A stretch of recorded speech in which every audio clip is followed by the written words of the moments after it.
اللهم صل على سيدنا محمد وعلى آل سيدنا محمد. أعوذ بالله من الشيطان الرجيم. بسم الله الرحمن الرحيم. الحمد لله رب العالمين، والصلاة والسلام على سيد المرسلين وعلى آله وصحبه أجمعين. رب اشرح لي صدري ويسر لي أمري واحلل عقدة من لساني يفقهوا قولي. سبحانك لا علم لنا إلا ما علمتنا إنك أنت العليم الحكيم. ولا حول ولا قوة إلا بالله العلي العظيم. Kitab Hidayatus Sibyan. Kitab Hidayatus Sibyan, muka surat 2, baris yang kedua daripada bawah. Muka surat 2, baris yang kedua daripada bawah.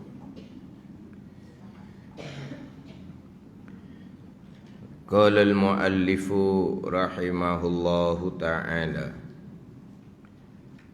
wa nafa'ana bi'ulumihi amin.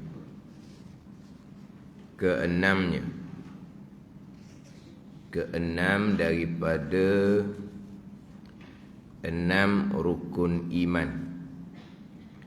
Wajib percaya kita. Percaya tu terjemahan daripada iman.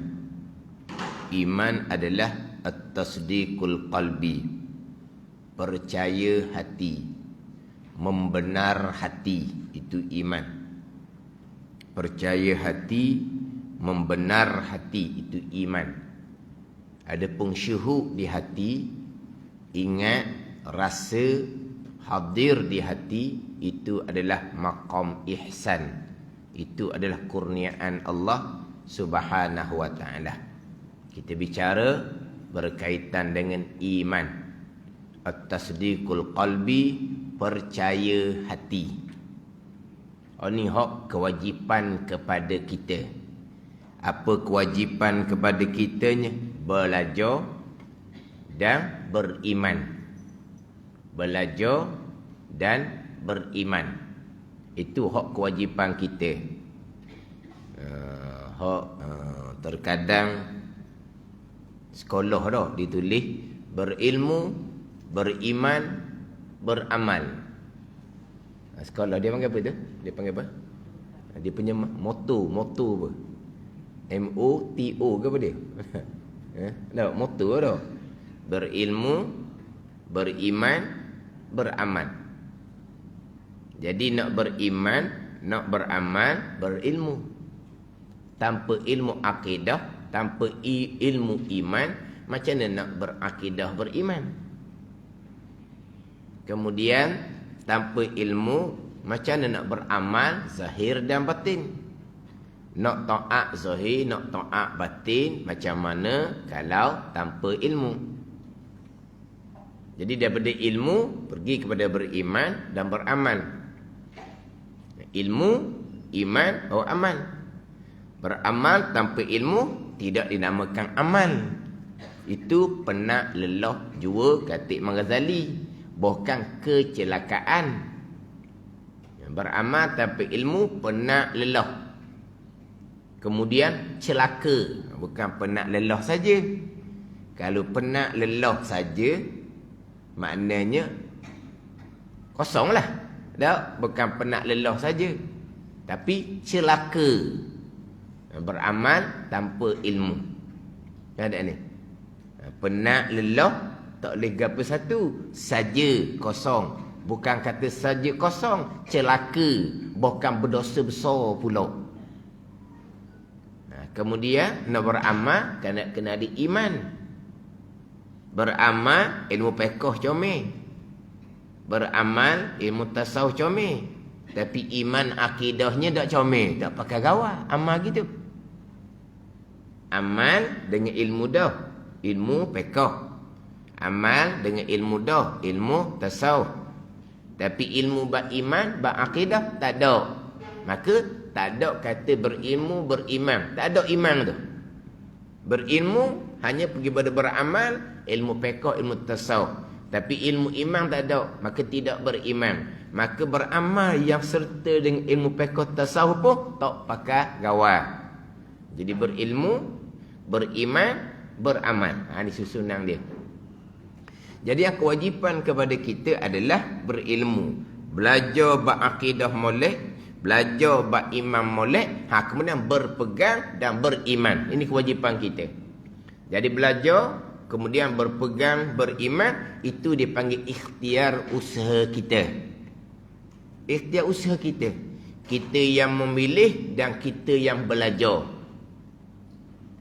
Kemudian kita yang memilih, kemudian kita pun berpegang dan beriman. Jadi belajar, ikhtiar usaha, wajib atas kita. Beriman, ikhtiar dan usaha, yang wajib atas kita. Adapun bab syuhud, ingat di hati, rasa di hati, hadir di hati, itu kurniaan Allah Subhanahu wa taala, bukan kewajipan atas kita. Tu serah kepada Allah Subhanahu wa taala. Tak usah duk tebanglah hak bukan kerjaan kita. Pada ni. Dengan iman dan amal beserta dengan ilmu ni, kita sudah berada dalam apa? Dalam agama. Sudah berada dalam agama. Tingkatan itu serah kepada Allah Subhanahu wa taala. Kita belajar, beriman, beramal, kita sudah berada dalam agama. Tapi agama ni dia ada pula darajah. Pada ni. Dia ada darajah pula. Itu serah kepada Allah Subhanahu wa taala.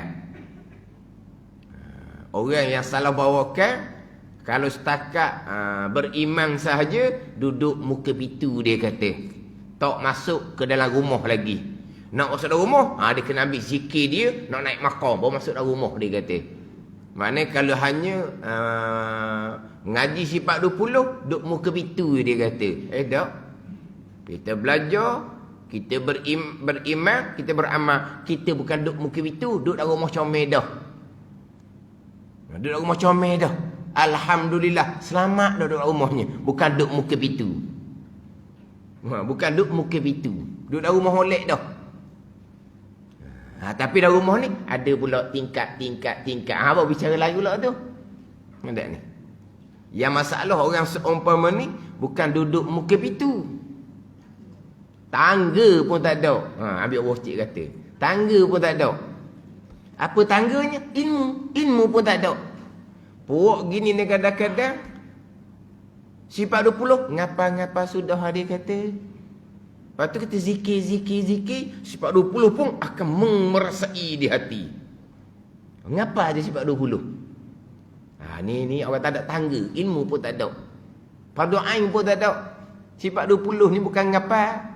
Rukun iman bukan ngapa. Semua orang kita ni ngapaulah ke sifat 20. Wujud, kidam, bakok, sampai kaunuhu mutakalliman. Rukun iman ngapau belaka. Tapi faham ke tak? Dia suruh ngapa je. Orang seumpama ni bukan kata duk muka pitu, tangga pun tak ada.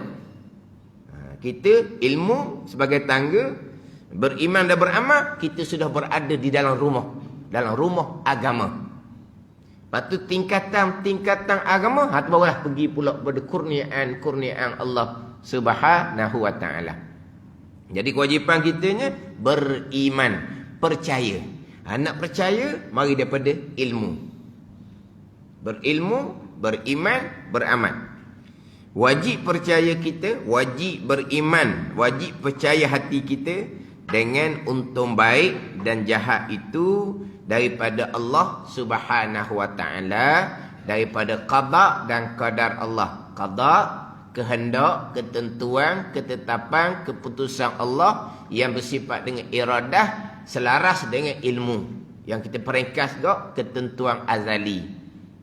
Ulang-ulang ni. Qada ni. Kehendak, ketentuan, ketetapan, keputusan Allah yang bersifat dengan iradah. Ketetapan, keputusan, putuh dah, mubram dah. Putus dah, mubram dah. Mana ni? Hak qada iradah Allah, ilmu Allah Subhanahu wa taala. Yang timbul muallaq kita bicara dahulu, itu Lauh Mahfuz dan Suhuf Malaikah. Lauh Mahfuz dan Suhuf Malaikah. Itu ada yang tergantung. Tapi mana yang berlaku? Yang berlaku adalah sebagaimana yang ditetapkan, yang telah diputuskan oleh Allah pada azal, iradah ilmu, yang kita panggil qada, yang kita panggil ketentuan azali. Netu dah pada azal, netak dah pada azal, mutuh dah pada azal. Biar faham situ molek. Ada ni? Siapa kehendak, ketentuan, ketetapan, keputusan Allah yang bersifat dengan iradah, selaras dengan ilmu Allah Subhanahu wa taala. Itu qada. Qadar pekerjaan Allah, perbuatan Allah yang bersifat dengan qudrah. Qadar adalah af'alullah, perbuatan Allah Subhanahu wa taala. Keesaan pada af'al, kesemua yang berlaku adalah perbuatan Allah Subhanahu wa taala. Adapun pegangan kita, adapun rasa di hati kitanya, ingat di hati kita gak, perbuatan kita lah segala-galanya. Perbuatan gerak kita, perbuatan diam kita, perbuatan bangun kita, perbuatan duduk kita, perbuatan bercakap pun kita, perbuatan melihat pun kita, mendengar pun kita. Tapi pegangannya perbuatan Allah belaka. Tapi ingatan hatinya perbuatan kita belaka. Tak ada salah sikit habuk pun. Tak ada salah sikit habuk pun. Ni nanti saya akan bicaralah hak berkaitan dengan hak ajaran karuk ni. Selagi tidak merasai, selagi tidak menjiwai di hati, itulah perbuatan Allah. Masih lagi merasai perbuatan diri, masih lagi merasai pilihan diri, masih lagi belum ma'rifatullah, masih lagi mensyirikkan Allah Subhanahu wa taala. Hak ni hak karuk belaka ni. Ni dibicara bab maqam aulia, ini nak bubuh kepada maqam awam. Itu bicara maqam aulia. Itu bicara maqam aulia. Wahdatul af'al di basirah aulia tidak ada malaikat af'alullah. Itu maqam aulia, maqam para sahabah. Ia letak kepada maqam awam. Hak tu punah ranah tu. Hak tu punah ranah. Memang di maqam di basirah aulia, mereka hanya merasai melihat perbuatan Allah yang hakiki. Perbuatan hamba yang majazi ni, yang majazi, yang letak je ni, tidak ada di basirah mereka. Siapa ni? Mereka maqam aulia. Bagi maqam merekanya, selagi merasai perbuatan diri, pilihan diri, dia panggil syirik khafi, dia panggil. Selagi merasai selagi merasai memilih dan melakukan adalah keiradah kita, adalah kudrah kita, maka masih lagi syirik khafi. Syirik maqam aulia, bukan bercerita bab syariah. Tak ada salah apa pun syariah. Ni dia letak kepada maqam awam, itu syirik, ini syirik, habis syirik. Habis syirik belaka dah orang ni. Ni bagian ni hak ajaran karuk. Kita ni bicara kitanya adalah syirik syariah yang kita bicara. Yang kita fokus adalah syirik syariah. Mana syirik syariahnya? Syirik syariah ni ada syirik yang besar, ada syirik yang asghar, kecil. Ni syirik syariah yang wajib kita kena jaga. Syirik besar ni kafir, kekal neraka selama-lamanya. Syirik asghar ni terkadang panggil syirik khafi. Syirik kecil, riya. Nabi bersabda, inna akhwafa alaikum asyirkul asrar. Sesungguhnya aku takut atas kamu syirik kecil. Wahwa riya. Dan ia syirik kecil tu riya. Hak ni syirik kecil ni neraka, jikalau tidak diampuni oleh Allah Subhanahu wa taala. Neraka jikalau timbangan amalnya berat sebelah dosa. Tapi riya ni dosa besar. Tapi kalau timbang amal berat sebelah pahala, syurga juga. Pandai ni?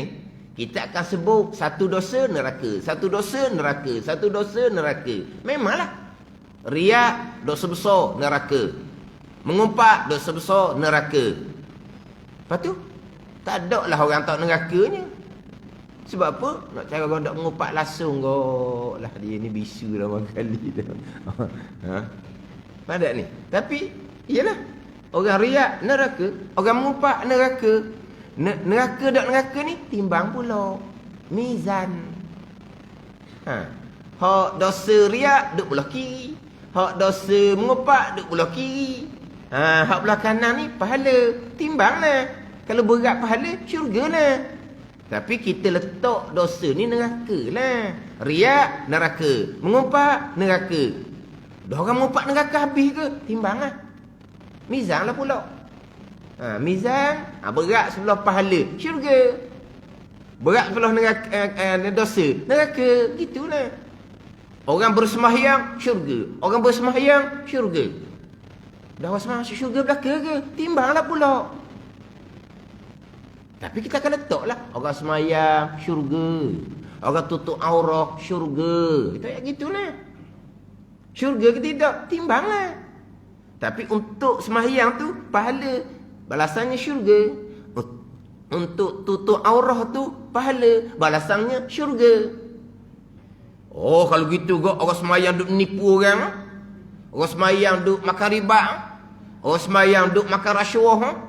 Orang semayang hak menzalimi orang, syurga juga ke? Kita tak sebut hak tu, kita sebut semayang. Semayang syurga. Nipu orang tu dosa. Makan riba tu dosa. Makan rasuah tu dosa. Menzalimi orang tu dosa. Timbanglah di mizan. Tak kita beriman dengan mizan kan? Kena faham lah. Jadi riak neraka. Mengumpat neraka. Habis neraka. Timbang. Habis nak ceritanya, riak syirik kecil, syirik khafi, syariah dia panggil. Neraka jikalau tidak diampuni. Syirik besar ni, hak ni kekal neraka selama-lamanya. Mana syirik besar, hak jali, terang-terang, sembah berhala. Mana syirik besarnya, hak khafi, berpegang akidah yang kafir. Ni. Hak ni kita nak jaga. Syirik khafi cerita bab maqam aulia tu sudut. Orang yang ceramah seumpama ni, cuba tanya dia lah. Dah awak rasa macam mana? Awak sudah tidak merasai pilihan diri awak. Awak sudah tidak merasai perbuatan diri awak. Oh, saya tidak merasai saya dah. Dia maqam aulia. Alhamdulillah lah awaknya. Beda khisi-khini gitu. Dia ada cerita bab syirik khafi. Syirik khafi tu cerita bab maqam aulia. Yang kamu letak di maqam syariah tu tak kena tepat. Ni jahil lah panggil. Tak kena tepat. Memanglah selagi merasai pilihan diri, selagi merasai perbuatan diri, menyentuhkan Allah. Sebab pilihan Allah hakikinya bukan kita. Perbuatan Allah hakikinya perbuatan kita, bukan perbuatan kita. Kita rasa hak kita pada hak Allah. Ha, tu syirik tu. Syirik khafi. Itu cerita bab maqam. Bukan cerita bab syariah. Syariah tak ada salah. Dan orang duk maqam syariah, orang duk maqam tariqah, memang dia syirik khafi. Orang duk makam syariah, aku belajar, aku semayang, aku belajar, aku semayang. Tak ada akunya, hak Tuhan belaka. Ha, tu syirik dia panggil. Tapi syirik makam lah. Orang hak tariqah pula, aku berzikir, aku berzikir, aku berzikir. Ha, syirik khafi lah tu. Ha, tapi hak bab mana tu? Nuh, bab makam. Ha, pada tu bab makam. Oh, ni berat-berat belaka ni. Lega rasa lega dengan obat syirik. Rasa obatlah yang menyembuhkan syirik. Rasa garamlah yang menjedakkan masakan syirik. Tak ada tauhid lagi. Masa lagi wujud ni pilihan diri, masa lagi wujud keakuan syirik. Oh, ni karut belaka ni. Mana ni? Duit banyak dah, rasa lega syirik. Gaji besar, rasa lega syirik. Sebab apa? Hak Tuhan belaka bukan hak kita. Apa nak? Oh, mokcik tak apalah. Anak mokcik makan gaji sedap-sedap belaka. Mokcik boleh lah, mokcik boleh lah rasa lega sebab anak mokcik tu berjaya belaka. Oh, saya alhamdulillah lah ada anak-anak, rasa lega lah. Syirik kerana lega dengan makhluk, kerana lega dengan duit. Tak ada apa-apanya. Rasa sedap lah. Sebab apa? Anak 2-3 orang doktor. Kalau timbul masa sakit kok, lah rasa tak bimbang sangat. Sebab anak 2-3 orang doktor. Syirik. Apa benda ni? Gi jumpa doktor pakar. Doktor pakar mahal ni. Kalau gi doktor biasa tu rasa dak arat budak-budak nampak. Gi kat doktor pakar ni doktor tua-tua hok ada pangkat datuk ke apa. Lega biar mahal pun. Sebab apa? Ni doktor pakar. Syirik. Apa benda ni?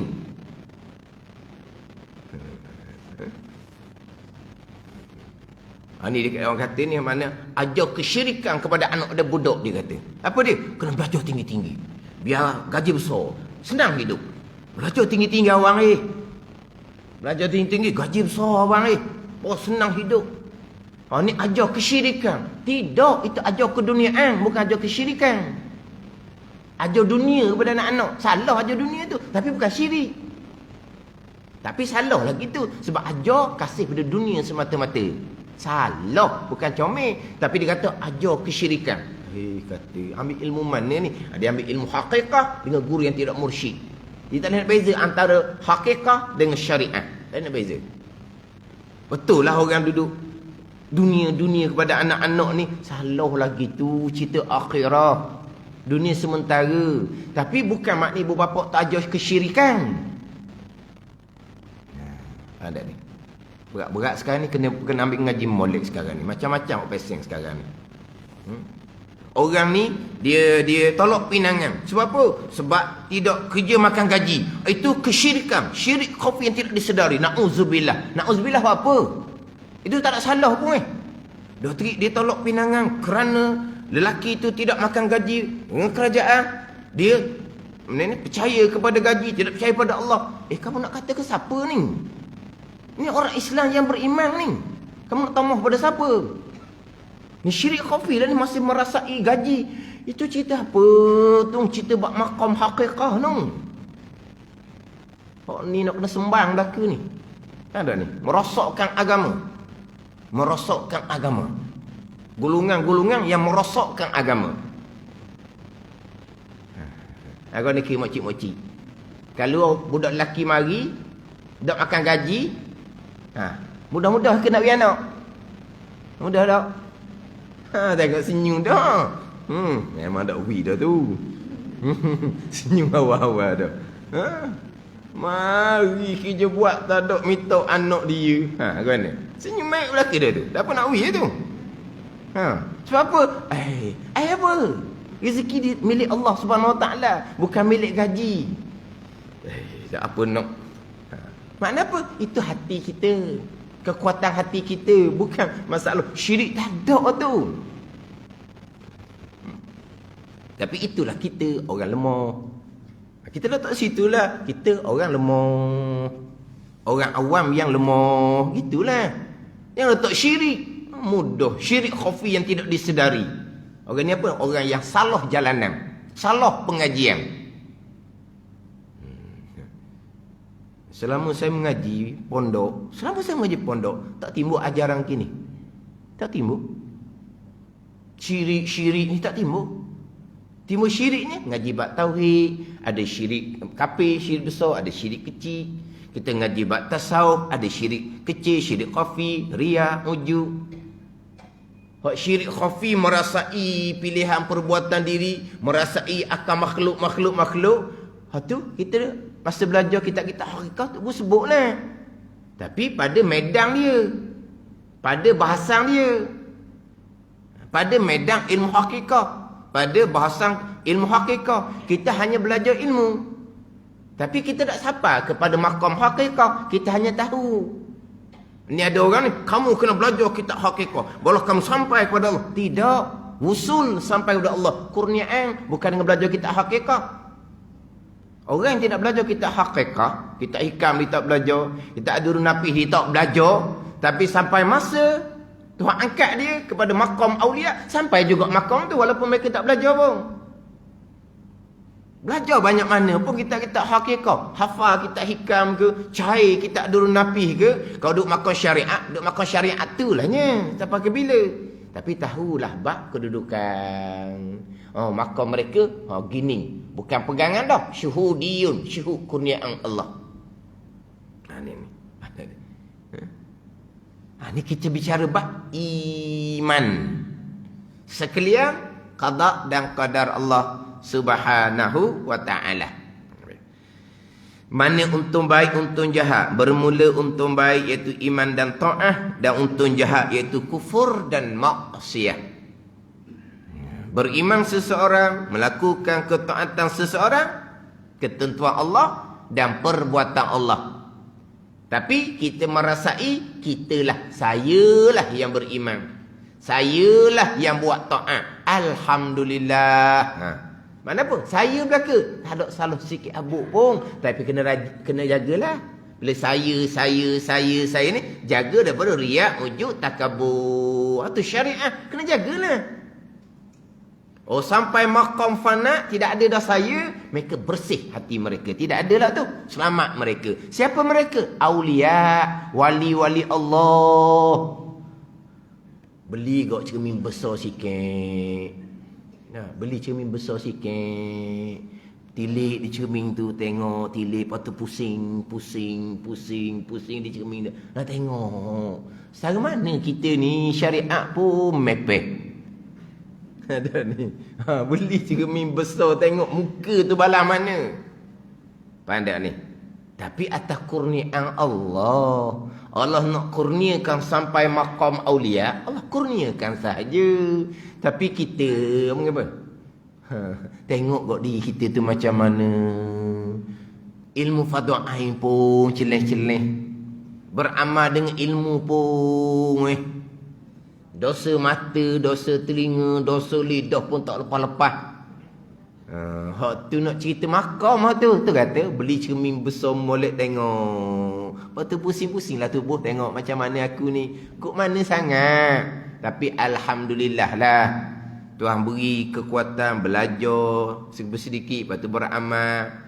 Siapa yang belajarnya? Alhamdulillah saya belajar dah sekarang. Alhamdulillah saya semayang dah sekarang. Saya tutup aurah dah sekarang. Saya ni membaca Al-Quran dah sekarang. Saya belaka. Wal hakikinya la haula wala quwata illa billah. Saya apa? Itu qada. Itu pegangan.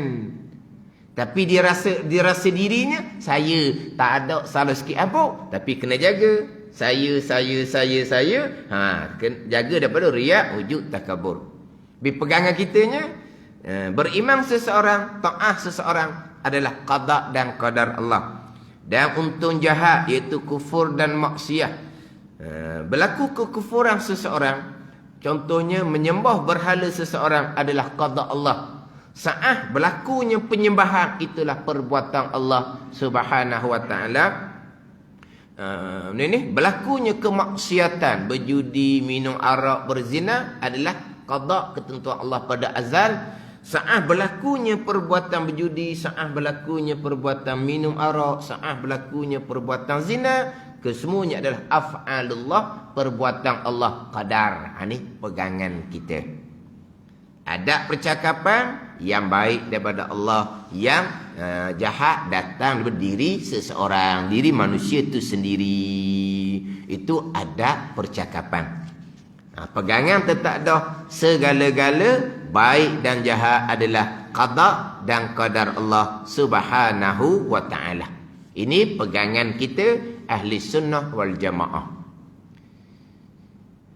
Kemudian minggu lepas ada sentuh dah berkaitan dengan Mu'tazilah yang masyhur, yang menolak qada Allah pada perkara jahat, tapi masih lagi berpegang qadar perbuatan Allah pada perkara jahat. Contoh minggu lepasnya mencederakan seseorang. Jadi dia mencederakan seseorang bukan qada Allah. Allah tidak menentukan ianya mencederakan orang. Allah hanya mengetahui pada masa tu, di tempat tu dia akan mencederakan seseorang. Hanya mengetahui, tapi Allah tidak menentukan, Allah tidak menetapkan. Dia pun mencederakan seseorang. Berhasil kecederaan adalah qadar perbuatan Allah Subhanahu wa ta'ala. Maknanya Mu'tazilah yang masyhur, mereka menafikan qada pada perkara jahat, tapi mereka masih lagi menerima qadar Allah, af'alullah pada perkara jahat. Adapun kalau menafikan qada Allah pada perkara jahat serta menafikan qadar Allah pada perkara jahat, itu Mu'tazilah yang lain pula. Sekarang macam sebut minggu lepas lah, dalam Qamus Marbawi Mu'tazilah ni ada 20 aliran. Ada ni. Jadi Mu'tazilah yang masyhur yang kita bicara sekarang adalah berkaitan dengan perkara jahat ahli sunnah jemaah qada dan qadar. Mu'tazilah perkara jahat qada Allah tapi bukan qadar. Perkara jahat bukan qada tapi masri qadar perbuatan Allah Subhanahu wa taala. Itu Mu'tazilah. Mana seseorang melakukan kejahatan, contoh tadi mencederakan orang, Allah tidak mengqadakan. Allah hanya mengetahui pada azal seseorang akan pada masa pada tempat tertentu seseorang akan mencederakan orang. Jadi cederalah yang orang jadi cederakan tu. Cedera tu adalah mana ni? Perbuatan Allah Subhanahu wa taala, makhluk tak bekah sama sekali. Ni hak Mu'tazilah sesat. Mana Mu'tazilah masih lagi beriman dengan qadar.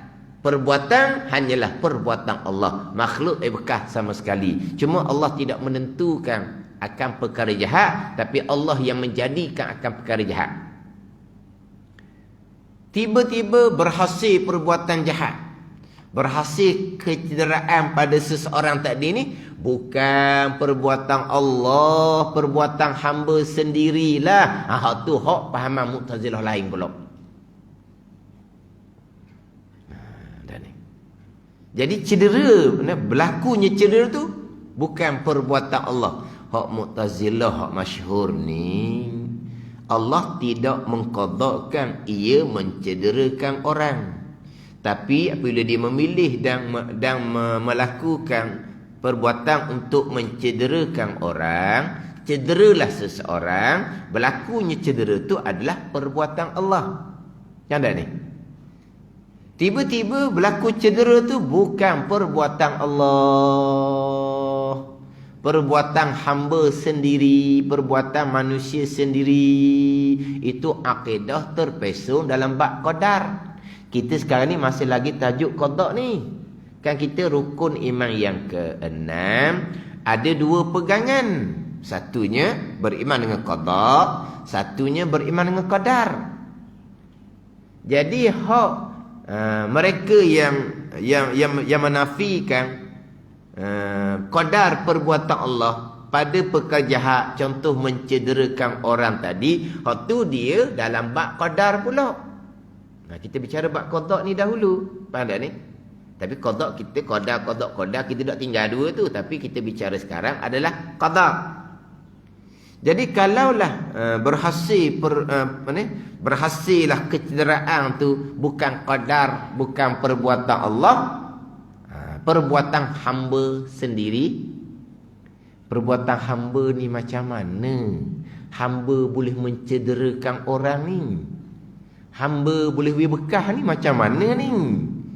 Hamba bekah macam mana? Cara hamba bekah tu. Hamba bekah sendiri-sendiri, tidak berkait dengan qada dan qadar Allah. Itu kafir ijma' ulama tu. Itu bukan Mu'tazilah. Hamba mencederakan dengan kudrah kekuatan yang Tuhan letak di hamba. Tuhan letak kudrah di hamba. Gagah. Dengan kekuatan itulah dia menghasilkan kecederaan. Itu Mu'tazilah qadariyah. Itu Mu'tazilah lain pula. Ada ni. Dia kena satu-satu tu. Sekarang kita bicara berkaitan qada perkara jahat. Mu'tazilah yang masyhurnya dia tolak perkara jahat tidak ada qada Allah, tapi masih lagi qadar Allah, masih lagi perbuatan Allah. Tiba-tiba contoh tadi berhasil kecederaan, bukan qadar, bukan perbuatan Allah, perbuatan hamba. Perbuatan hamba tu macam mana?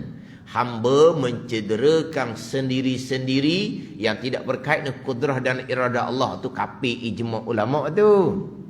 hamba mencederakan dengan kudrah tenaga yang terletak pada hamba. Itu Mu'tazilah lain pula. Mu'tazilah Qadariyah. Ada ni. Itu Mu'tazilah Qadariyah. Itu Mu'tazilah lain pula.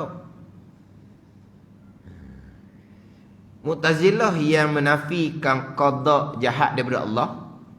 Mu'tazilah Qadariyah yang berpegang bahawa hamba memberi bekah dengan kudrah tenaga yang terletak di hamba sendiri.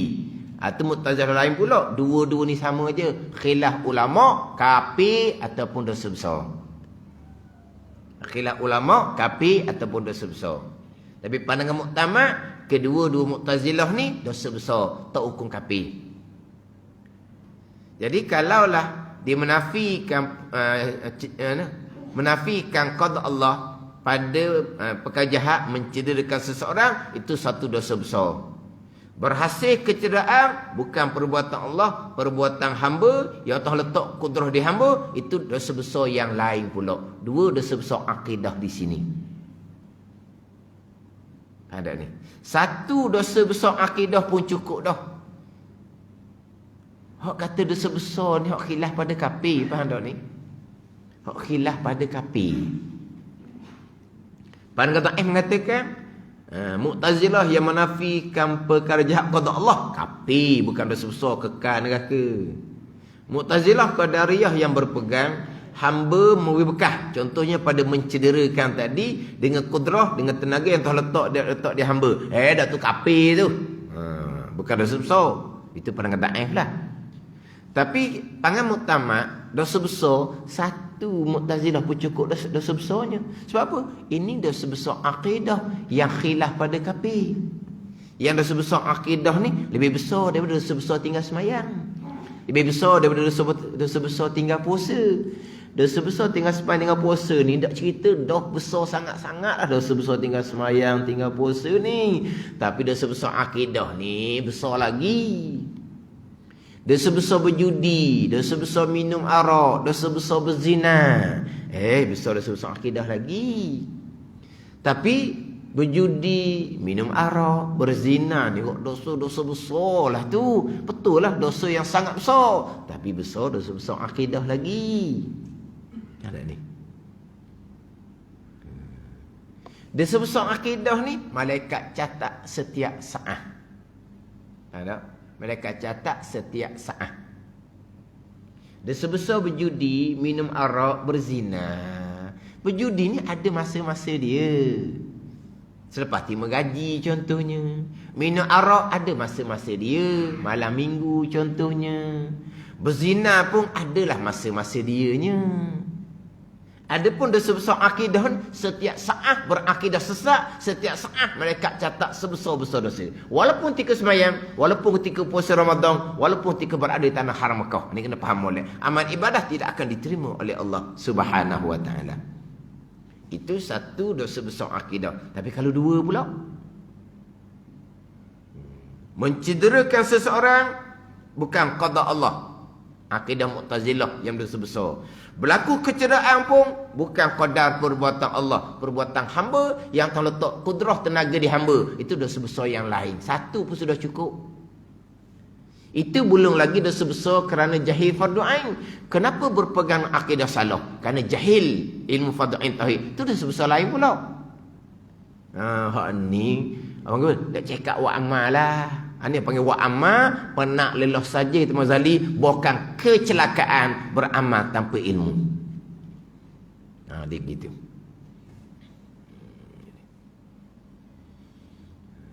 Jadi hak Mu'tazilah dia menafikan, menolak qada Allah pada perkara jahat, tetapi masih lagi beriman berlakunya perkara jahat itu adalah qadar perbuatan Allah Subhanahu wa taala yang bersifat dengan kudrah. Kita ahli sunnah wal jamaah, perkara baik, perkara jahat, qada dan qadar Allah Subhanahu wa taala. Ada percakapan kita wajib beradab dengan bahawa jangan sesekali menyandarkan perbuatan jahat, bahkan perbuatan yang tidak baik kepada qada dan qadar Allah Subhanahu wa taala. Yang baik daripada Allah, yang tak baik datang daripada kelemahan diri sendiri. sendiri. Itu adab percakapan. Itu bukan pegangan. Sebagaimana orang ceramah, dia nak tutup ceramah dia, yang baik daripada Allah, yang kurang-kurang datang daripada kelemahan saya sendiri. Itu adab percakapan. Ada orang jadikan itu sebagai pegangan. Balik awal. Bukan balik awal dah, tak balik terus. Tak ada benda ni. Saya pernah berjumpa, dia cerita pegangan dia, perkara tak baik ni datang di sini bukan qadar Allah. Tu dia kata orang ceramah. Tu dia kata, bukan kata orang ceramah kena cakap gitu. Kita harian pun dia cakap gitu. Bukan orang ceramah ni. Kita harian ni kena cakap gitulah. Bukan penceramah. Bukan penceramah. Memang itulah percakapan kita. Yang baik daripada Allah, yang tak baik datang daripada kelemahan diri kita sendiri. Tapi pegangan balik pada rukun nikmat yang keenam, sekalian qada dan qadar Allah Subhanahu wa taala. Jadi menupang kita sambung lagi lah berkaitan dengan ini perkara baik dan jahat, qada dan qadar Allah Subhanahu wa taala. Wallahu a'lam.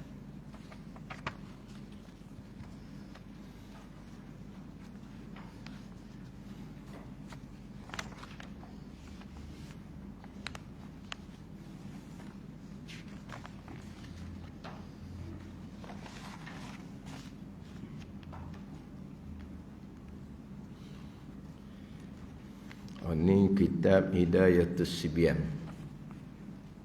Hidayatus Sibyan muka surat 17. Muka surat 17.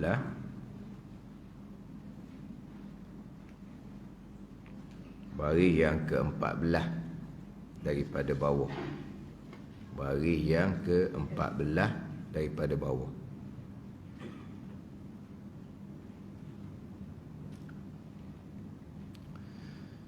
Qala al-muallif rahimahullahu ta'ala wa nafa'ana bi'ulumihi amin.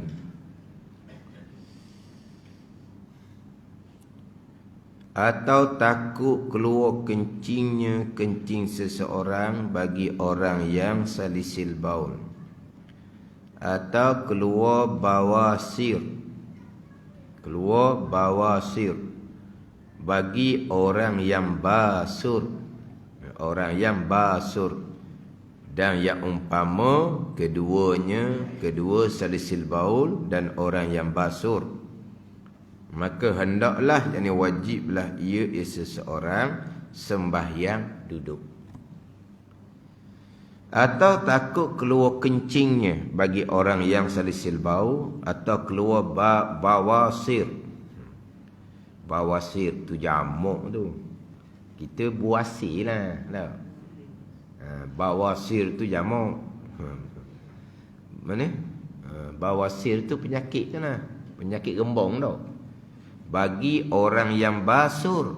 Orang basur ni orang yang berpenyakit tu lah. Tu orang yang basur. Rumi tulis macam mana? Basur gitulah. Ke dia ada tulis Rumi, ada tulis Jawi pula kurungan. Jadi penyakit bawasir. Penyakit kalau kita buasir itulah. Basur orang yang buasir. Itu orang. Buasir itu penyakit. Orang yang berpenyakit buasir dia panggil basur. Jadi sini didatangkan dua penyakit. Satunya penyakit salisil baul, satunya penyakit buasir. Ni contohlah. Lepas tu dia kata, dan yang umpama keduanya. Ini contoh, umpamalah. Contohnya seseorang kalau dia berdiri maka keluar darah, penyakit dia tu. Kalau duduk darah tak keluar. Sama tu dia panggil keuzuran. Pandai ni. Dia panggil keuzuran daripada berdiri semayang duduk. Ini contoh. Contohnya dia orang salisil baul. Tahu salisil baul ni? Salisil baul ni orang yang sentiasa keluar air kencing. Salisil baul dia panggil. Salisil baul ni orang yang sentiasa keluar air kencing.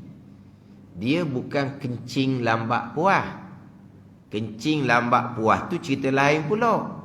Dia kencing lambat puas. Lepas dia kencing tu, dia kena bangun duduk. Dia kena pusing tu. Tak biasa tengok ke? Kita masuk dalam tandas, ada orang duduk tawaf situ. Hidup pusing. Pakai kain basahan. Pakai kain basahan. Waktu tu tak usah duduk kosek lah ke dia. Biar ke dia lah. Hidup pusing-pusing dia duk ganggu. Dia nak concentrate apa panggil? Nak concentrate. Dia duk ganggu lah. Orang yang tengah ni nak jadi berhenti. Hak tu dia lain. Hak tu dah panggil salisil baul seumpama tu. Hak tu kena pusing-pusing lah dulu. Kena pusing-pusing dahulu. Apabila air kencing berhenti, barulah basuh, barulah ambil air semayang. Yelah, dia sudah istibrak dah. Istibrak ni mana apa? Dia berdehem-dehem tu istibrak. Dia urut-urut tu istibrak. Dia bangun duduk. Tengok istibrak lah tu. Tapi dia kata tak berhenti juga, dia kata. Ni hak kecing lambat puas sungguh ni. Bukan hak was-was. Hak was-was ni habis dia ndak. Dia ndak juga. Nampak buih dia kata. Yang begitu ndak buat apa? Ndak buat apa? Tak ada lah. Mai duk ita-ita dia nampak buih. Buih lah air membasuh kecing sat ni. Dok dia tu kuning. Allah. Ya ke? Hak ni kita sebut ni orang hak betul-betul ni. Orang hak betul-betul. Apa nama orang betul-betul ni? Orang yang memang lambat puas sungguh. Bukan orang was-was. Orang was-was ni kita tak bicara orang was-was. Ni orang lambat puas sungguh ni. Hak betul-betul lambat puas. Ni kadang-kadang perasaan. Macam nak Ustaz nak pergi Mekah ni, kita lambat puas kecing ni. Jangan duk mikir kau Jangan duk mikir. Yang kamu tu sebenarnya kamu duk mikir main minda. Sebab dia minda ni dia mempengaruhi saraf. Faham tak ni? Mempengaruhi saraf. Contoh. Kita naik kereta highway. Highway ni dia ada RR. Nak kencing tepi jalan tak boleh. Ada tak orang berhenti tepi jalan tu? Tak ada tu. Jadi bila RR ni tengok. RR yang paling hampir berapa? 100 km ke berapa antara RR tu? Lambat lagi RR ni. Kalau nak kencing kan. Hidup kan. Nak kencing sungguh kan? Nak kencing sungguh dah main hidup kan. RR ni 50 km lagi ni. 80 km lagi ni. Kalau nak kencing macam mana? Cari botol lah. Memang tukang gitu. Nak kencing sungguh. Dah hidup main perasaan. Sebaliknya dia lalu kok jalan persekutuan tau.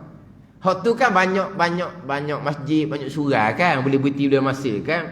Dia kata berjam-jam tak kecing-kecing pun dia kata. Sebab apa? Sebab dia tak pusing. Sebab apa? Masjid banyak, surau banyak. Ni. Orang kata perasaan bukan sebenar. Tak ada perasaan. Dia main nanti kan nak kencing kan. Ustaz nak pergi Mekah waktu perasaan kamu je. Dia pergi Mekah sekali kencing je. Tak ada apa-apa berhenti lalu dah ada ni. Sebab apa? Sebab dia susah nak buat macam Malaysia. Bila susah dia tak mikir. Bila mikir tak ada. Yang duk kapung ni macam mana? Dah mudah dia pusing bila air sampai kau rasa sawi salang tak keluar lagi. Dia duk musing situ. Dia suka duduk situ. Sebab apa? Ada gu dia situ. Waktu dia suka sangat. Hidup pusing. Gu dia tengok je. Bagus anak buah ni dia kata. Anak buah ni orang semayang ni. Orang mak dan. Anak buah ni pun gosok. Bagus. Tunggu pusing lagi. Pusing lah dia. Pusing. Orang pun. Assalamualaikum warahmatullahi. Senyum gu dia kawan dia. Bagus mu. Jemaah mu tinggal dah. Ada ni. Ni sungguh ni. Sebab apa dia suka duk main tempat tu? Duk musing tempat tu kita dimakruhkan duduk lama. Tempat tu. Itu perasaan. Itu perasaan. Ada ni. Hak kita cerita ni orang lambat puas sungguh-sungguh. Dia ada nyakit. Bukan perasaan, bukan waswas ni. Memang dia berpenyakit seumpama tu. Itu bukan salisil baul. Itu dia kena bangun duduk lah. Sampai ke air kencing dia berhenti. Hak sebenar ni, hak sebenar. Hak sebenar. Bukan hak waswas. Kalau nak cerita waswas ke Allah, pada main gitu je lah. Tak ada tu lah. Dia pergi tilik, dia pergi tengok, dia pergi teropong, dia pergi suluh. Oh, dia tak ada buih. Kata pun benda ni. Tak ada dah. Ni cerita betul ni. Siapa ke mana ni? Mana siapa ke kita kata gok mudarat keluarga. Dia rasa kencing dia keluar sokmo. Tempat duduk dia najis sokmo. Kursi nak kena basuh sokmo. Apa dak ni? Jadi punah. Hidup dia punah dah. Hidup keluarga dia pun punah. Dok kata dok tak keluar dah kencing. Dok keluar dia kata. Punyalah siapa pergi hospital no. Hospital pun masuk alat. Lepas dia kencing, lepas tu doktor pun masuk alat. Tengok dia cermin. Dia ada di screen tu. Ada keluar dah kencing? Tak keluar. Tak ada. Keluar dia kata ni. Tengok tu tak ada tu. Dia tak pakai juga doktor. Walaupun doktor dah masuk dalam hak dia tu. Satu hari dah doktor masuk dalam alat dia tu. Tapi nak tengok ni. Tak keluar. Dok keluar. Dia tolak doktor. Screen tu dia sama tengok. Sama tengok. Doktor tengok. Suami dia tengok. Pada suami dia tengok. Hak pesakit ni laki perempuan faham lah. Suami dia pun tengok. Dok keluar. Keluar. Ada benda lah.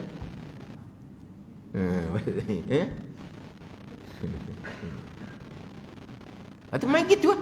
Kencing keluar. Tak keluar. Dah masuk alat tu memang tak keluar. Nyata di skrin tu. Tak ada pun keluar. Tapi dia kata keluar. Duh, kamu tengok dah di skrin tu tak ada. Dok, saya rasa keluar. Walaupun tak keluar, keluar dia kata. Ni kena kejong pasal lain ni. Ni kena makan obat. Dia kena obat ni. Obat mental dia panggil. Obat mental. Mana dia sudah membabitkan mental. Mental dia sudah tak normal dia panggil. Dia tak normal tu. Mana tak normal. Badan kita disebut waswas ni naun minal junun. Satu jenis, satu bagai daripada gila. Waswas ni dah kita naun minal junun. Satu jenis, satu bagai daripada gila. Gila lah. Dah gila gitu. Dia gila macam-macam gila. Hak gila koseh pun ada. Hak gila dok mandi pun ada. Hak gila dok baju pun ada. Hak gila pakai jangok pun ada. Apa tak ada? Hak gila pakai jangok. Bedok 3 inci dia pakai. Dok jangok apa? Bedok 3 inci dia pakai. Pagi bedok dah. Hak orang tak gila tu mandi pun belum. Dia hak gila ni bedok pagi lagi.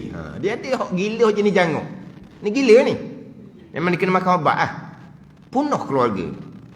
Dia minta nasihat situ, dia minta nasihat. Tak jadi apa, dia minta nasihat pun. Dia tak pakai pun. Dia tak pakai. Bila sebut kata, pergi jumpa doktor lah, makan obat.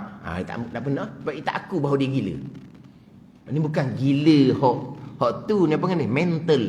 Mental dia apa ni? Bermasalah. Ada ni? Dia mana bab mental ni bukan seperti hak gila tu bukan, tapi dia ada obat dia. Mana ni? Waktu waswas, waktu tak masuk nak bicara tu. Waktu kena berubat molek, kalau tidak diri pasti punah, keluarga pun jadi huru hara. Keluarga jadi huru hara. Kalau isteri waswas, suami anak-anak akan bermasalah. Kalau suami waswas, isteri, anak-anak akan bermasalah. Dia merosakkan keluarga, bukan hanya merosakkan diri sendiri. Dia merosakkan keluarga. Diri dia rosak. Sebab apa? Dia sudah tidak tenteram. Dia sudah jadi kehidupan dia stres dia panggil. Stres kehidupan dia. Tengok dia tu pun tahu dah. Ustaz saya ni Allah, Ustaz was-was kuat Ustaz. Tengok muka tu kena dah. Tembeng dah was-was dahi. Tembeng dah was-was dahi.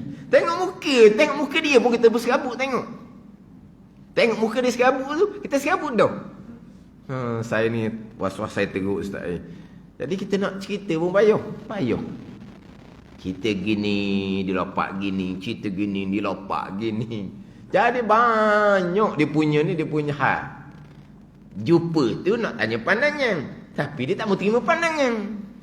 Tu. Itu kata kena berobat. Waktu kena pergi hospital lah. Kalau ada anak beranak seumpama tu, kena gitu lah. Kena pergi hospital. Dia sudah membabitkan bisikan. Pada ni. Hok kata orang tu bisikan besar. Ni panggil bisikan kecil. Bisikan kecil ni kadang-kadang katok juga. Katok dinding dah. Tak tahan dah ni. Stres, dia katok dinding. Pecah pitu-pitu. Tak katok orang je lagi ni. Apa katok dinding? Sebab tak boleh nak keluar bila air. Sebab apa? Sebab rasa macam kecing. Berjam-jam dia bila air. Ni bukan. Akhirnya tumbuk dinding, tumbuk pintu. Panggil apa? Merosokkan diri sendiri, bukan setakat diri sendiri, bukan merosokkan keluarga. Kena berobat, makan ubat molek. Ada ni. Was-was daripada syaitan. Bila daripada syaitan, tak ada hok molek buah syaitan. Ada tak buah syaitan? Ada baik. Perkara ni syaitan. Tapi syaitan berjuruh ni. Dia jadi baik orang. Ada kenal mana-mana syaitan hok baik. Ada tak jumpa mana-mana syaitan hok syaitan ni bagus. Ni lah yang ni. Ini syaitan hok tak jahat sangat. Dia syaitan ni nak jadi molek anak Adam. Ada tak syaitan ke ni? Syaitan ni kapir belaka nak baik kok mana?